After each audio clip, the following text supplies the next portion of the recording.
خاوتي خواتاتي اهلا وسهلا مرحبا بكم يا جماعة الخير الفلة والسلام عليكم. J'espère que vous allez bien, j'espère que vous vous portez bien. L'Algérie aujourd'hui est dirigée par le régime Tebboune d'une main de fer, mais surtout un régime qui est confronté à un paradoxe. Aujourd'hui, l'Algérie se retrouve dans une situation véritablement paradoxale parce qu'elle est dirigée par un régime vraiment autoritaire, absolutiste sur le plan intérieur, mais sur le plan extérieur, c'est un régime qui s'assouplit, qui montre des signes d'ouverture de plus en plus importants et qui est dans le compromis, alors qu'à l'intérieur du pays, il est dans la persécution, la répression, dans le passage en force, dans la menace et l'intimidation et la persécution généralisée. Il ne veut aucun compromis avec les forces politiques nationales, alors qu'avec les composants de la communauté internationale, avec les forces de la communauté internationale, le régime Tebboune multiplie vraiment les signes d'ouverture. Et ça, c'est un paradoxe qui mérite, selon nous, d'être souligné. Regardons la chronologie des derniers événements.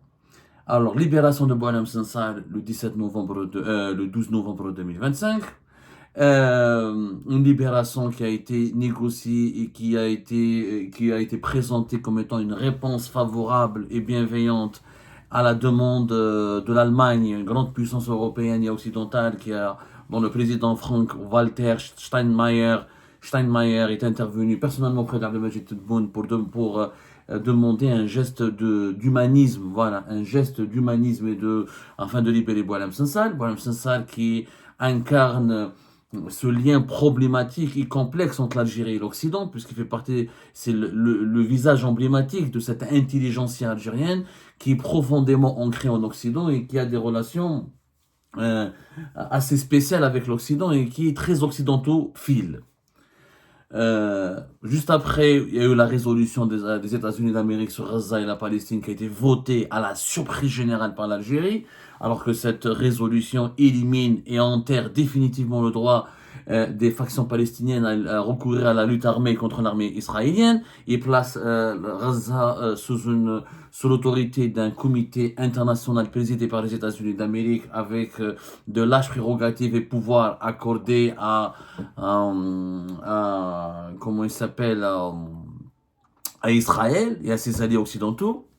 Juste après, le lendemain de ce vote, il y a eu la conférence de presse d'Ahmed Attaf qui a justifié ce vote, qui a soutenu directement cette résolution américaine en estimant qu'elle était un acquis important pour la Palestine, qu'elle était conforme aux intérêts de l'Algérie, aux valeurs de l'Algérie, donc un compromis.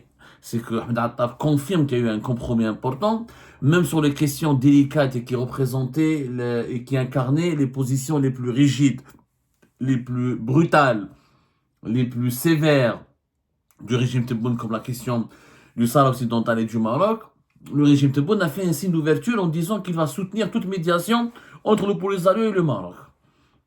Donc il est pour une solution de négociation avec le Maroc, alors que depuis 2021, le régime Tebboune est dans une diabolisation atroce, cruelle du Maroc, et il n'a pas cessé de le réduire ou de le présenter comme l'ennemi juré, l'ennemi absolu avec lequel il n'y aura jamais de pourparlers, de discussion possible. Donc, juste après Ahmed Attaf, il y a eu l'ambassadeur algérien à Washington, Sabri Boukado, nous en avons parlé tout à l'heure, qui lui aussi a adopté un discours très ouvert, très conciliant avec l'Occident, notamment avec les États-Unis d'Amérique, où il ouvre la porte même à une éventuelle normalisation des relations entre Algérie et Israël, où il dit tout est possible, si un État palestinien est toléré et annoncé, il est mis en place. Concernant le Sahara occidental et le Maroc, il a parlé aussi avec beaucoup de modération. On n'est plus dans les diatribes violentes ou plus dans les discours culpabilisateurs et qui criminalisent toutes les positions marocaines, toutes les propositions marocaines.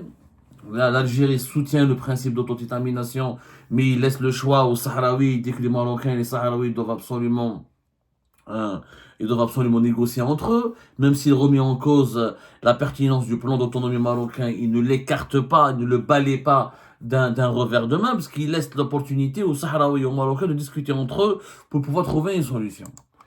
Donc, il y a des signes d'ouverture ces dernières semaines, il y a vraiment une évolution notable, très positive On n'est plus dans le discours martial, belliqueux, agressif, provocateur, très musclé,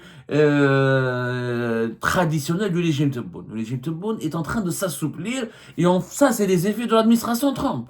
On voit que depuis l'arrivée de Donald Trump, Tebboune a changé de méthode, a changé de manière de parler, a changé d'approche concernant la gestion de pas mal de questions internationales.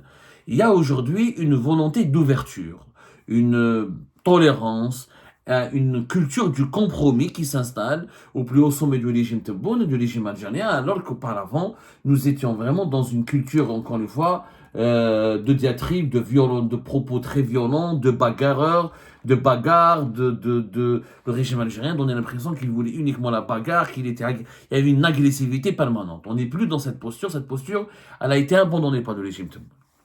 Tant mieux, je m'en réjouis. Moi, je pense que c'est vraiment positif. Moi, j'encourage, encore une fois, ces signes d'ouverture.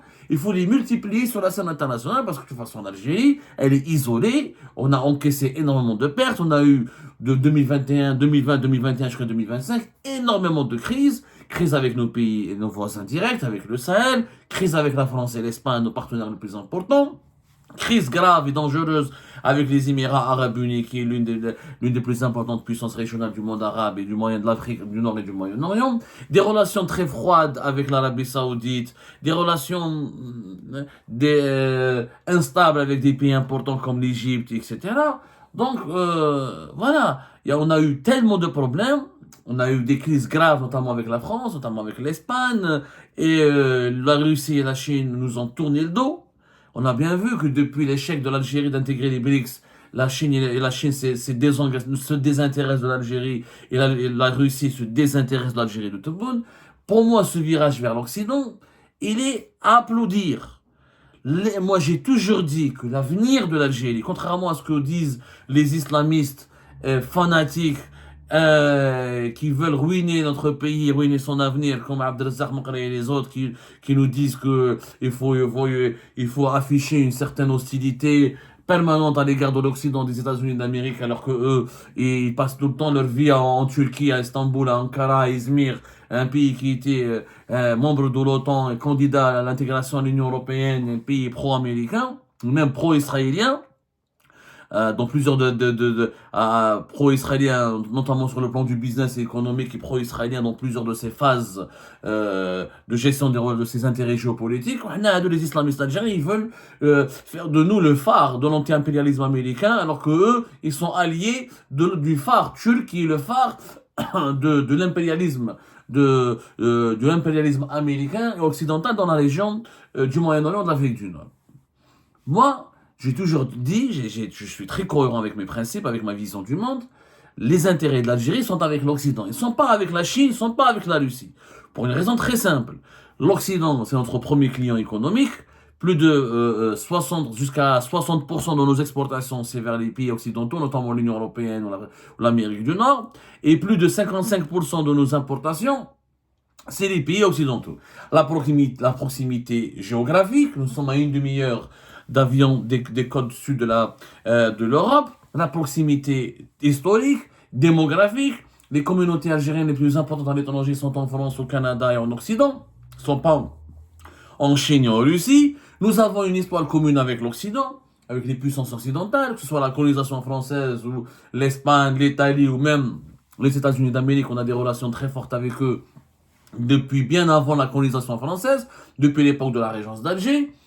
Et notre économie, le fonctionnement de notre société, il est favorable à des partenariats stratégiques avec les Occidentaux. Ce sont les Occidentaux qui trouveraient le développement de l'Algérie ferait le bonheur et renforcerait la puissance de l'Occident, et le développement de l'Occident ferait le bonheur du développement de l'Algérie et de sa stabilité, sa sécurité. Nous sommes interdépendants avec l'Occident.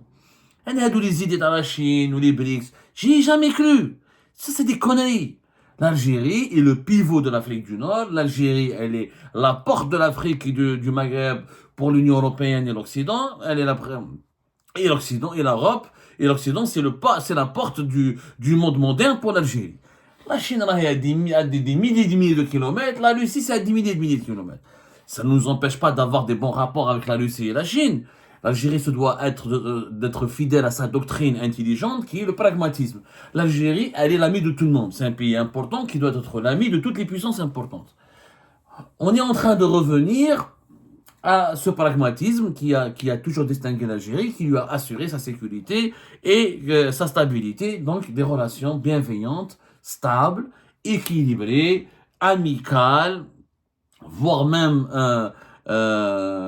des relations amicales, voire même des alliances stratégiques avec les pays occidentaux, les puissances occidentales, à leur tête les États-Unis d'Amérique. Ça, je pense que nous avons déserté ce terrain depuis la maladie de Bouteflika et nous avons, durant les 3 dernières années de Bouteflika, et à cause de la crise politique de 2019, et à cause du nationalisme bête et méchant, et le boumediénisme, Tebboune au départ, il voulait faire du boumediénisme. L'anti-impérialisme, l'unité du monde arabe, l'unité du continent africain, on est anti-occidentaux, on est anti-français, on est anti-ingérence étrangère des puissances occidentales, il a essayé de se rapprocher des BRICS, il a essayé de faire les yeux doux à Poutine et à Xi Jinping. Poutine et Tebboune a compris qu'il avait fait des mauvais choix. Là, il se remet en cause, on sort de ce boumediénisme complètement con et on revient au bouteflikisme. Le bouteflikisme, c'est ça. C'est une relation amicale en permanence, bienveillante et des alliances pragmatiques et stratégiques avec l'Occident, tout en ménageant la Russie et la Chine, tout en construisant des relations fortes aussi avec la Chine et la Russie. Cette ouverture à l'extérieur, elle est à applaudir, elle est à encourager et elle est un signe positif pour notre pays, mais malheureusement, cette ouverture à l'étranger, elle est gâchée, elle est compromise, son efficacité ou sa pertinence sont compromises par la dictature qui est exercée à l'intérieur du pays. Tebboune, à un moment donné, il peut pas être schizophrène. Il peut pas vouloir se rapprocher de l'Occident et de s'aligner et d'essayer de se conformer des standards occidentaux et américains et d'essayer de séduire les puissances occidentales pour établir des partenariats stratégiques et des alliances cruciales avec elles. Et de l'autre côté, on a à l'intérieur du pays, il gère l'Algérie comme si c'était l'Union soviétique ou là c'était la Chine de Mao Tse-tung. Dictature absolutiste, autoritarisme violent et répressif, persécution généralisée, emprisonnement des opposants, société civile bâillonnée, presse indépendante éliminée, réseaux sociaux contrôlés et les avis, la liberté d'expression elle est criminalisée. Ça ne peut pas durer comme ça. Cette schizophrénie, elle est contre-productive pour Tebboune lui-même. Pour Tebboune lui-même. Vous allez me dire, oui, mais vous avez un dictateur comme Erdogan, qui est un dictateur dans son propre pays, mais qui est très ami avec l'Occident et qui a établi de bonnes relations avec les Occidentaux et qui tire profit de ses partenariats avec les Occidentaux. La Turquie d'Erdogan, elle respire mieux, elle est beaucoup plus démocratique que l'Algérie de Tebboune. En Turquie, il y a des partis de l'opposition qui s'expriment, il y a des emprisonnements, il y a des incarcérations, mais la liberté de la presse en Turquie, elle est plus élevée, elle est meilleure qu'en Algérie. La société civile turque, elle est meilleure qu'en Algérie. Erdogan a laissé un seuil tolérable de liberté publique et individuelle. C'est pas le cas de l'Algérie. Les Turcs peuvent critiquer Erdogan. J'ai pas vu, moi, en Turquie, des milliers de Turcs qui sont en prison pour un commentaire sur Facebook. On a dépassé le modèle d'Erdogan. Erdogan est un despote. C'est un despote. En Algérie, Tebboune, il est un tyran. Et qui va واحد على جال باش في Erdogan. Je n'ai pas vu là en Turquie parce que la directrice de Croissant Rouge turque, est-ce qu'il y a eu des Turcs qui ont été emprisonnés, torturés, déshabillés et maltraités parce qu'ils ont fait des commentaires sur Facebook sur une femme qui est proche du président Erdogan? Je n'ai pas vu qu'il y a des dérives en Turquie, il y a des dérapages, mais qui sont contrôlés. Il y a un seuil de liberté publique et individuelle qui reste plus élevé par rapport à l'Algérie. Je ne compare pas la Turquie par rapport à la Turquie d'avant Erdogan ou la Turquie par rapport aux pays de l'Union européenne. Je parle de la Turquie de Tebboune, la Turquie d'Erdogan par rapport à l'Algérie de Tebboune. Les Turcs respirent mieux que nous. Il n'y a plus d'opposition. Même les élections présidentielles, les récentes élections présidentielles en Turquie, qui se sont disputées récemment, elles étaient plus disputées, plus transparentes et plus Et plus, c'était en 2023, c'était mai 2023. Et plus intense, il y avait un opposant. Il y avait Kamel, voilà, Kamel Kılıçdaroğlu Daroglu, il a vraiment dérangé, comment on appelle ça, Erdogan. Et puis le score était un peu serré. C'était quand même assez dur. Il y avait vraiment, il y avait vraiment du suspense. Il y avait vraiment un débat, il y avait un affrontement d'idées. Donc, ما نقدروش نقولوا باللي voilà, Erdogan a remporté le deuxième tour à 52%. Mais chez à 90% et quelques qui m'a fait Tebboune, l'Algérie de Tebboune. Donc il faut arrêter, vraiment. Quand on compare la Turquie, la Turquie est une dictature et Tebboune a copié le modèle turc. Donc, Tebboune n'a pas copié le modèle turc. Tebboune est en train de copier le modèle de la Corée du Nord. Il est en train de copier le modèle de Moubenzienne. C'est-à-dire avec la dictature dans ses pratiques les plus vieillottes, les plus vieillissantes, les plus archaïques, comme à l'époque de Moumoudine, les années 70, tout est contrôlé, aucune voix discordante n'est tolérée, aucune voix critique n'est tolérée, c'est l'Algérie de Moumoudine. La Turquie d'Erdogan, il y a une opposition, il y a des télévisions, il y a une presse indépendante, les élections sont plus disputées, il y a des partis politiques, il y a une vitalité. En Algérie, il n'y a plus de vitalité. C'est un pays qui vit dans un aquarium. L'Algérie est devenue un aquarium. Un aquarium, il n'y a que deux poissons. Shingriha ou Tebboune. Le peuple, c'est des peu. Vous connaissez les aquariums. Vous avez deux gros poissons, deux jolis gros poissons, et vous avez des petits poissons pour le décor. La population algérienne ne sert que de décor maintenant. C'est-à-dire, sur le plan intérieur, Tebboune gère le pays comme si la population n'était là que pour assister à un spectacle. Ils ne sont que des spectateurs. Ils s'en foutent totalement de leur sensibilité, de leur avis, de leur liberté ou de leur droit ou de leur liberté, comme de leur devoir. La population, elle est traitée avec beaucoup de mépris. Beaucoup de mépris de la part du pouvoir actuel qui est le régime Tebboune. Pourquoi? Parce que Tebboune pense qu'il contrôle la situation du pays. Il pense qu'à l'intérieur, tout est sous contrôle. L'armée, elle est domestiquée. Avec Shingriha, Tebboune et Shingriha, ils ont domestiqué l'armée. Tous les chefs les plus importants de l'armée, ils ont été emprisonnés ou mis à la retraite. Donc l'armée est totalement fidèle et loyale à Tebboune. Les services secrets sont déstructurés. Il n'y a pas de patron des services. Chaque année, 2 ans, on change de patron. Et le patron qui vient, il part en prison. Et celui qui est en prison est réhabilité. Donc les services de renseignement sont déstructurés. Ils ont perdu de leur pouvoir d'influence. Et les autres agences, les autres services de sécurité comme la gendarmerie et la police, ils sont domestiqués aussi, asservis. Et quand leur directeur, leur patron essaie de dévier du droit chemin, ils sont enlevés, menacés, ils sont limogés, relevés et menacés d'emprisonnement. Donc sur le front, pour Tebboune, le front intérieur, il est calme. Il est dominé, il est ultra dominé. Le problème est à l'extérieur. Tebboune, donc pourquoi il fait des compromis au niveau international, au niveau de la politique étrangère? Parce que c'est là où il se sent sous pression. Parce que c'est là où il voit qu'il perd ses bras de fer. C'est là où il voit qu'il est en recul, il est en difficulté, il est en danger. Sur le plan interne, Tebboune ne pense qu'il n'est pas en danger, ce qui est une erreur. Une erreur. Pourquoi une erreur? D'abord, il faut se méfier des peuples trop dominés, trop silencieux. Parce qu'un volcan, les peuples, c'est comme les volcans. Vous savez, les volcans, ils peuvent être silencieux, ils peuvent être morts, ils peuvent ne pas exploser pendant des siècles. Et du jour au lendemain, paf, vous avez une explosion de volcan. Et vous avez une catastrophe naturelle de grande ampleur. C'est ça, les peuples. Les peuples peuvent se réveiller, exploser comme les volcans qui dorment. Comme les volcans qui somnolent. Ça, premièrement. Deuxièmement, avoir une société civile détruite, une population déprimée et soumise, ça ne fait pas la force d'une dictature.